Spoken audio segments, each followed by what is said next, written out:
कुंदकेश्वर महादेव पड़ गया। क्या नाम पड़ा है?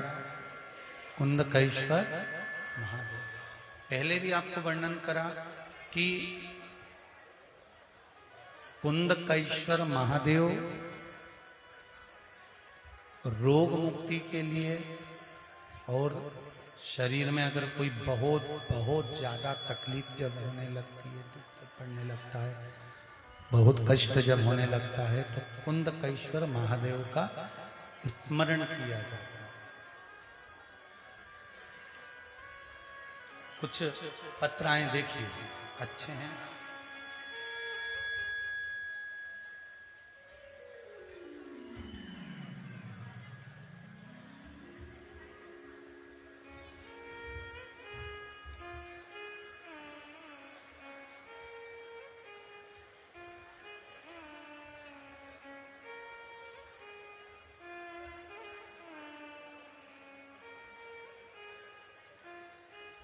पुष्पा सेन इंदौर से हैं, कहीं बैठी हो तो हाथ हिला सकती हैं।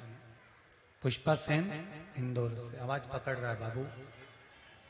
पुष्पा सेन इंदौर से कहीं बैठी हो तो दोनों हाथ हिलाएं। मैंने मेरी बहू की सोनोग्राफी 21/12/2021 को शंभू 21/12/2021 को कराई थी। उस सोनोग्राफी की रिपोर्ट में आया कि बच्चा मंदबुद्धि होगा।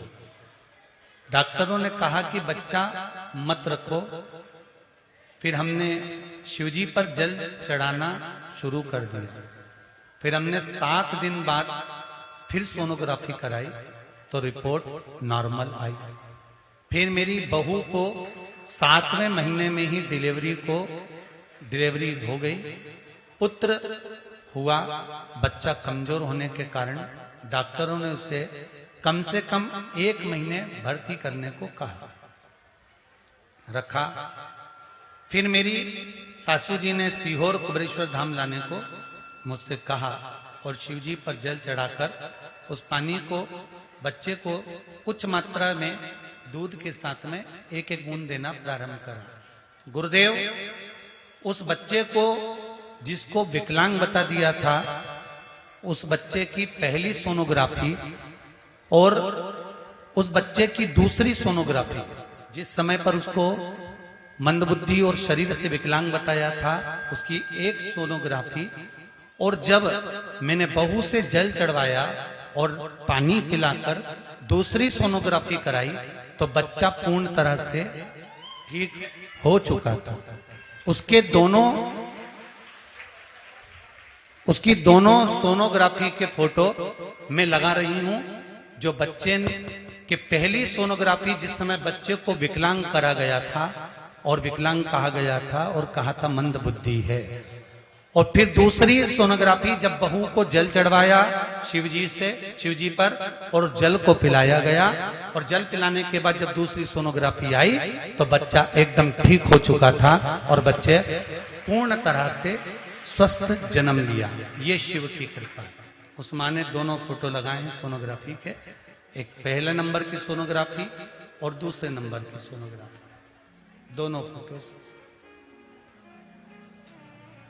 एक और पत्र आया है, बहुत सुंदर, देखिए।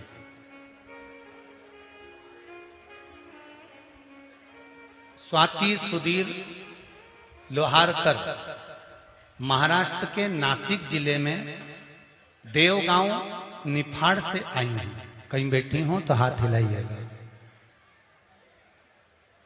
मेरे पेट में बहुत दर्द था तो मेरे बेटा और मेरे रिश्तेदार मुझे पुणे के दीनानाथ मंगेशकर हॉस्पिटल लेके गए। डॉक्टर ने जांच की और बच्चादानी में गठान बताई।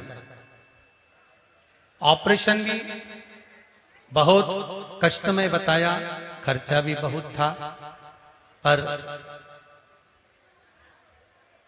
लाखों रुपए का खर्चा भी बताया। बचने के कोई आसार तत्व, क्योंकि जो गांठ थी उसकी मात्रा बहुत बड़ी थी, तो बचने की उम्मीद थोड़ी कम ही थी।